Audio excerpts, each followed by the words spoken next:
Greetings, gardening friends. What you're about to see is an edited version of my original three-part video that documented my whole process of building an elevated square-foot planter. This planter had 8 sections, each just under a square foot and 9 inches deep for about 3/4 of a cubic foot. Pretty good for most plants and even overkill for some. I ultimately built it to incorporate and go on top of a patio wall, but didn't realize just how tall it would really be. In hindsight, I could have built it to be the same height as the patio wall and it would have been more manageable. A few things to know before we get to the build. 1. The planter was custom designed to fit against an existing concrete block wall and use the wall for support. 2.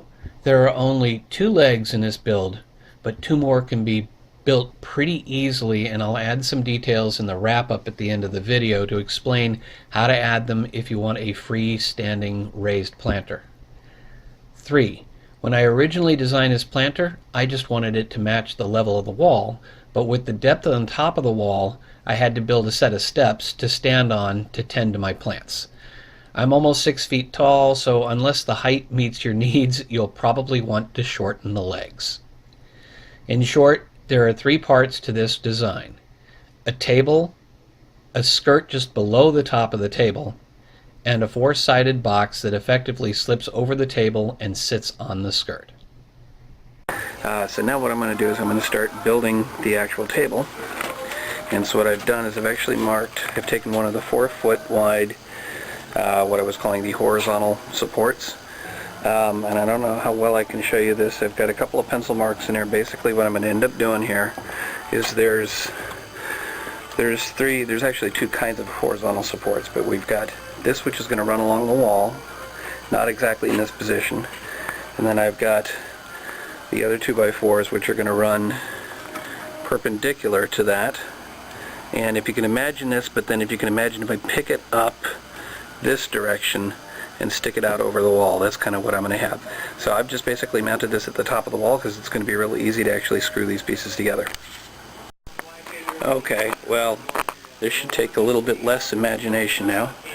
So as you can start to see, we've got one piece on the outside, we're going to have another piece on the inside forming kind of a clamp. I got one leg sort of standing it up so I could actually show this to you. Okay, now you can get a little bit better view of what I'm trying to do. Don't mind the fact that there's one in the middle that's sticking forward. There is actually another horizontal brace that will go underneath it near the front, which you can kind of see. So now what we've got one on either side of the wall, clamping it to the wall, but it's not actually screwed into the wall or anything. It's literally just a pressure fit. Okay, this is the left leg. It's slightly cockeyed, but you can see basically I'm going to have 2 verticals. And then I'm going to have a horizontal right where this little piece is here. This is actually just a scrap that I'm using to do the spacing. I'm going to take one of the 4-foot horizontals, and run it all the way across to the far end. So each leg is doubled up, and it's going to have the same arrangement on the bottom too, which will make these incredibly beefy and barely able to move with all the weight on top of them. Granted, I could probably put a brace from the wall to the leg, which would keep me from being able to kick it. But anyway, so here's a little tip. You can use a scrap of wood to do your spacing. Okay folks, there's the entire frame, and here's what I kept talking about the legs being beefier. I've basically got 2 verticals, and then I've got a horizontal running across, and that is then attached. It's actually screwed on. I'm using deck screws. You don't absolutely have to use deck screws, although actually deck screws are preferable because they're outdoor screws. I'm basically using what I just happen to have on hand, and I happen to have just enough deck screws to put this whole thing together. So there you go. That's what the frame looks like. Now we'll put a top on it. Okay, this is a little bit of a preview of what the tabletop will end up looking like. Of course, I haven't cut the ends off of it. I got to cut it all to fit, but that kind of gives you an idea. That's just the tabletop. You won't actually see that top once everything's built, but gives you an idea. Okay, folks, here's another one of my little tips. What I've done is very carefully aligned all of the boards on this side I've used my level as a straight edge up against the 2x4 and then against the board, each of the 4 boards. So I made sure they were absolutely straight. I made sure it was nice and flush over here and on the other end. And basically by doing that and getting it flushed up here, then what I can do is I can use a pencil to ultimately draw a line underneath, which will give me an exact line of where I need to cut these boards. And then once I've got that, ultimately I can just use this brand new table to do the cutting. Okay folks, here's another tip. I cut the very first one. Basically this is the line that I had when I drew from underneath. And the first one I cut, basically I had it running across the rest of them like that, so that I had some sort of stability here, and managed to cut that first one. Once I got that first one, this is the first one, I actually laid it down here, pulled out the second one leaving a gap, and realized that I can take advantage of that gap by moving my line. Let's see if I can do this and show you, by moving my line here. That way I have stability on both sides while I'm cutting. And so I've cut 3 already, and this is the last one. I just keep shifting them around, and then I'm writing numbers on them so I know what position they go in. So when I'm all done, it'll all match up and I'll be able to screw it all down to the tabletop and go from there. Okay folks, so the table is now done. Now we're going to add a little decoration to it, which sort of a skirt around the bottom. Okay, it's been a little while longer. I've done a bunch of cutting, a little bit of mounting, took a break. And now you can kind of see that there's a skirt board running around. And if you can, well, you don't have to use your imagination. Let's see. If you can try and see it this way. Sorry about that. So it'll continue to build up. So that's 2 boards. It's going to go 3 boards high all the way around the table, and that's what's going to contain all the dirt. And then there's going to be a piece running up the middle here, going 2 boards high, which actually, now that I think of it, it's even taller than the rest of it. And then there's also going to be cross pieces running this way, obviously shorter than what this is right now, so it can run from the skirt board on the outside to the board in the middle. So more cutting to do. I've finished pre-cutting all the wood, at least I hope I have, because I realize that this table is a real asset to have while I'm cutting.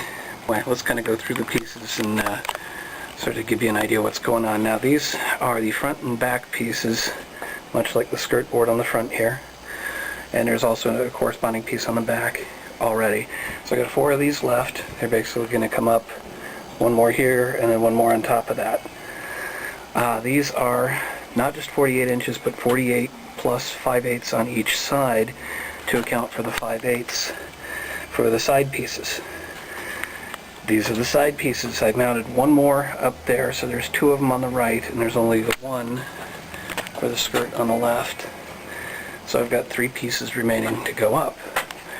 Also, I should note that instead of just simply cutting these 22 inches to match the top, because I have the brick wall there, I have to actually cut it short by a little bit. I'm probably going to have to put a scrap in over there, but I can do that later. That takes care of the side pieces. Then, for the inside, oh, I almost forgot to put those up there.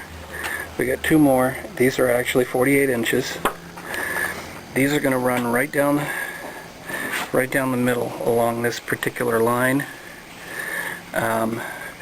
It's going to be 1 here and then 1 up above it. And then joining the front to the middle and the middle to the back are going to be these here, 12 of them. I've got very little for actual scrap in terms of the fence boards.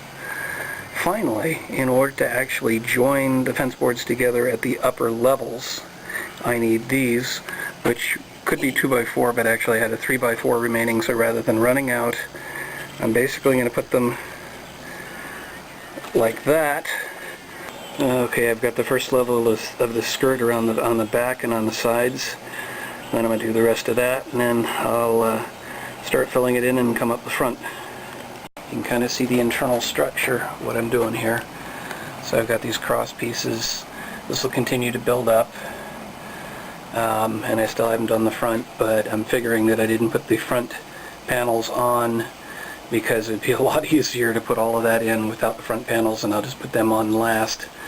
I got the middle together now, got some pieces up on the outside. Now I might be able to see the sun starting to hit it a little stronger.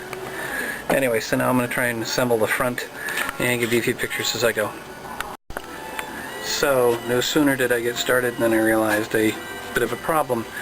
It's going to be really difficult to try and get up over the top of this without going with a ladder outside and everything else. Sorry, over the top here to get in behind to try and drill in so I can support these cross pieces. Well, what I decided to do is I'll put a couple of screws on one side as sticking out a little bit, and then another one counter on this side, so it forms sort of a clamp.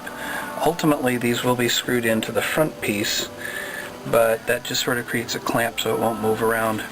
And then once I get the dirt in there, that'll pretty much hold it in there too. Okay, there it is, folks, the finished product, minus the dirt and the actual plants, unless I decide to line it. That kind of gives you an idea. Each one of these, with the current design, I did some calculations, and it basically worked out that I think each one of these little cavities works out to about 76% of a cubic foot, although the ones in the front are a little smaller than the ones in the back. So that kind of gives you an idea what that looks like. So, kind of the larger aerial view. I can't really see what I'm doing here, but that's kind of what it all looks like. And I guess we'll give you some updates once I start putting stuff in there, or if I put the plastic in. That's pretty much the whole project as far as the wood. Okay, folks, there it is, all filled up. I think I'll spend tonight, or part of tonight, coming up with a game plan on just where to plant all the seeds that I've got that I wanted to put in there. Somehow I have a feeling with all the seeds that I've got and the ones that I've got coming, I'm not going to have enough room to fit it all. I'm going to have to build another one next to it or on the far end. We'll see. In the end, I ended up moving from that apartment and gave it to my brother, who is 6'4". I did this after adding a couple more legs, fixing up the skirt, and removing the inner dividers as they were falling apart. The legs were 2x6 scraps I had lying around, but 2x4 would work too. I removed one of the skirt boards, screwed the new legs onto the structure at the top and bottom, and reapplied the skirt. If you decide to add the other two legs, I recommend building them like the first two and adding the short supports at the very bottom like you see here. In this configuration, you can also see the top box sitting at an angle, but it ultimately just slips over the top and rests on the skirt. However, without the center dividers, I'm not sure how strong it would be once filled with soil, so I recommended to my brother to just put plant pots inside, and the box would hide them, making it look like the planter was filled. This also allows for the flexibility to reconfigure what plants you have inside. If you wanted, you could even adapt my small planter box design and put those in, which would maximize the space and still be pretty close to the original 8 square foot design. Well, folks, that's it. Thanks for watching the entire video, and as always, this is the Budget Gardener signing off saying, may your thumb be green.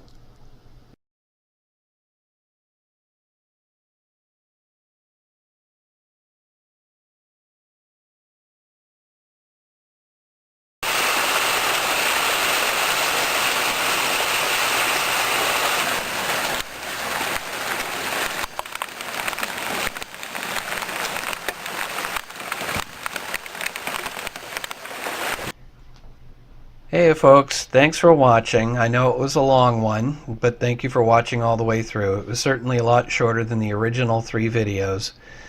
Please consider liking and subscribing, and I've given you here the 3 links to the original 3 videos. As always, have a great day.